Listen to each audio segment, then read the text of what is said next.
नमस्कार, स्वागत है आपका। आप देख रहे हैं सी न्यूज भारत। मैं हूं आपके साथ इशिता। रीवा में भ्रष्टाचार, बढ़ते अपराध और नशे के अवैध कारोबार के खिलाफ कांग्रेस ने रीवा में बड़े स्तर पर न्याय सत्याग्रह आंदोलन की शुरुआत की। इस प्रदर्शन में नेता प्रतिपक्ष उमंग सिंघार ने हिस्सा लिया और प्रदेश सरकार पर तीखा हमला बोला। सिंघार ने कहा कि प्रदेश की व्यवस्थाएं पूरी तरह से बेलगाम हो चुकी हैं। मुख्यमंत्री के पास गृह मंत्रालय होने के बावजूद वह कानून व्यवस्था को संभालने में विफल हैं। महिलाओं, दलितों और आदिवासियों के खिलाफ अपराधों में लगातार वृद्धि हो रही है। उन्होंने रीवा की स्वास्थ्य सेवाओं पर भी सवाल उठाए। सिंघार ने कहा, राजेंद्र शुक्ला रीवा से विधायक हैं और वर्तमान में प्रदेश के डिप्टी सीएम और स्वास्थ्य मंत्री हैं। बावजूद इसके रीवा में स्वास्थ्य व्यवस्था सबसे ज्यादा भ्रष्टाचार की शिकार है। उन्होंने ये भी कहा कि मेडिकल नशे में रीवा पूरे प्रदेश में अग्रणी बन चुका है, लेकिन राजेंद्र शुक्ला इसे रोकने में नाकाम रहे।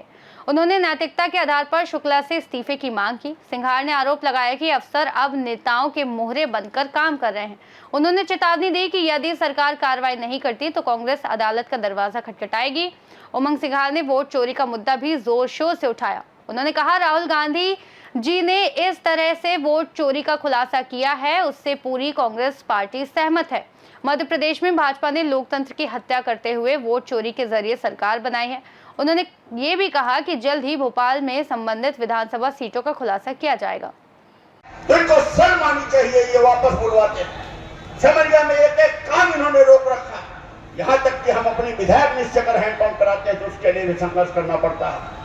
अभी मैंने 127 करोड़ रुपए की मझियार रोड बनाई, लगता था ये पागल हो जाएंगे, और ये इतने मन से छोटे हैं, ये मौनिया माहौल बने हैं, तो अंदर से बहुत ही इनके अंदर दुष्टता भरी। और अब रीवा की जनता जानने लगी है।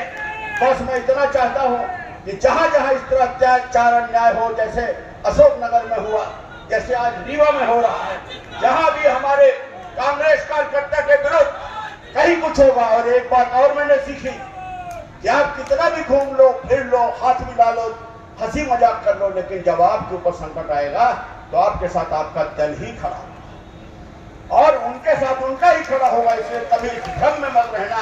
इस भ्रम को मैंने भी तोड़ दिया और हम सब कांग्रेस को मजबूत करें।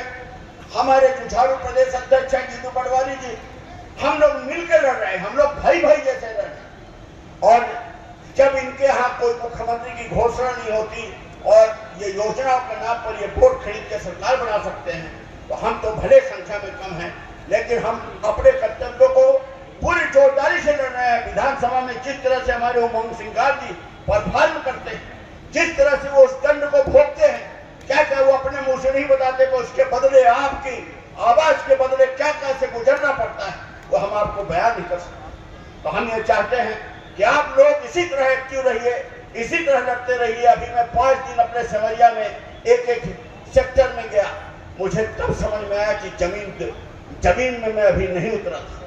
भले मैं चुनाव जीत लेता था, मेरे बहुत सारे सहयोगी थे, पर मैंने देखा कि हमारे सेक्टर में एक से एक ताकतवर लोग हैं जिनका हम प्रॉपर उपयोग नहीं कर पा रहे, और हम इसी बहाने, इस कार्यक्रम के बहाने अपने नीचे बूथ तक पहुंचे हैं। और बस इसी का एक टास्क फोर्स होना चाहिए।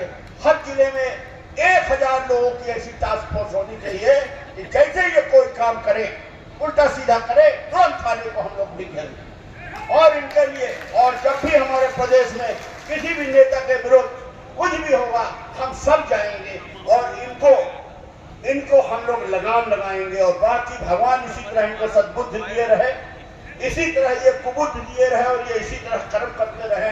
हमें पूरी उम्मीद है, प्रकृति सेंसेशन दे रही है, इस बार सरकार बदलेगी और हम लोग फिर से सत्ता में आएंगे। किसानों के डीएपी यूरिया की समस्या है। गांधी जी की कोनो दुश्मनी के हो सभी यह लड़ाई राहुल गांधी से भारतीय जनता पार्टी की नहीं है। यह लड़ाई अपना के हक की लड़ाई है। कहा कि यदि अपना के हक चला जाएगी, यह देश को न संविधान रहेगी, न प्रजातंत्र रहेगी और मनमानी रहेगी। जब आजकल मध्य प्रदेश में भारतीय जनता पार्टी की सरकार में हो रहा है, तब वो सोच सकते हैं कि रीवा से 5 किलोमीटर दूर दानामा थाने वाले का घेराव करने को और पुलिस प्रशासन ना लौट क्या यह वह संभव है जब भारतीय जनता पार्टी की सरकार में वो चरम सीमा में हो गया है। उनका लागत है कि उनके आगे कुछ होने वाला नहीं है और वो डर बचे नहीं है। अभय मिश्रा जी सोचते थे कि लड़ाई तो लड़ी और लड़त है, हर संबंध में लड़ी। बहुत सारे विधायक लोग हैं, हमारे ओंकार सिंह जी कहा थे राहुल भैया लड़ जाओ, हम तुम्हारे साथ हैं। अरे कैसे कैसे लड़ी भाई भैया, तो बताइए बताइए कैसे कैसे लड़ी। आपके विभाग के दस्तावेज है, स्वास्थ्य विभाग के चोरी के। मुझे पता है कि एक सिंधी परिवार का साथी रीवा का भोपाल में रहता है, वही दवाइयों की सप्लाई क्यों करता है? क्यों करता है? वो एक आदमी वही दवाइयों की सप्लाई क्यों करता है? मुझे पता है कि यहाँ पर एक हॉस्पिटल है, उसमें भर्ती हो जाओ तो 5 लाख से बगैर तो आदमी आ जाए तो बाहर आकर मर जाएगा। सही है कि गलत? उस हॉस्पिटल का ये हालात ये है कि स्वास्थ्य विभाग में हमारे स्वास्थ्य मंत्री कभी भर्ती नहीं हुए हैं रीवा में। कभी राजेंद्र शुक्ला आज तक भर्ती हुए इलाज कराने किसी हॉस्पिटल में हो? तो कोरोना आया तो भोपाल से नहीं आते, तो आखिर क्यों? ये सवाल तो है।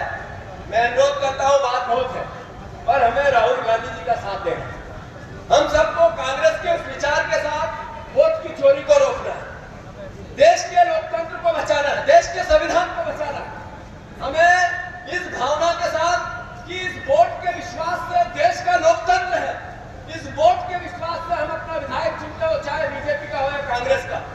ये बीजेपी का के विरोध में लड़ाई नहीं है, ये राजनीतिक लड़ाई नहीं है, ये लड़ाई है आपके उस भरोसे को कायम रखने की, जिसमें आप इस बात से वोट देते हो कि मैं मेरा जनप्रतिनिधि चुनता हूं। रीवा से सीनियर संवाददाता अर्जुन तिवारी की रिपोर्ट। रीवा में आयोजित कांग्रेस के न्याय सत्याग्रह आंदोलन में प्रदेश के विभिन्न जिलों से कांग्रेस विधायक और कार्यकर्ता शामिल हुए।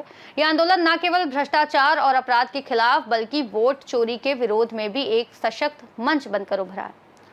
इस खास रिपोर्ट में फिलहाल इतना ही। देश और दुनिया की तमाम बड़ी जानकारियों के लिए देखते रहिए सी न्यूज़ भारत।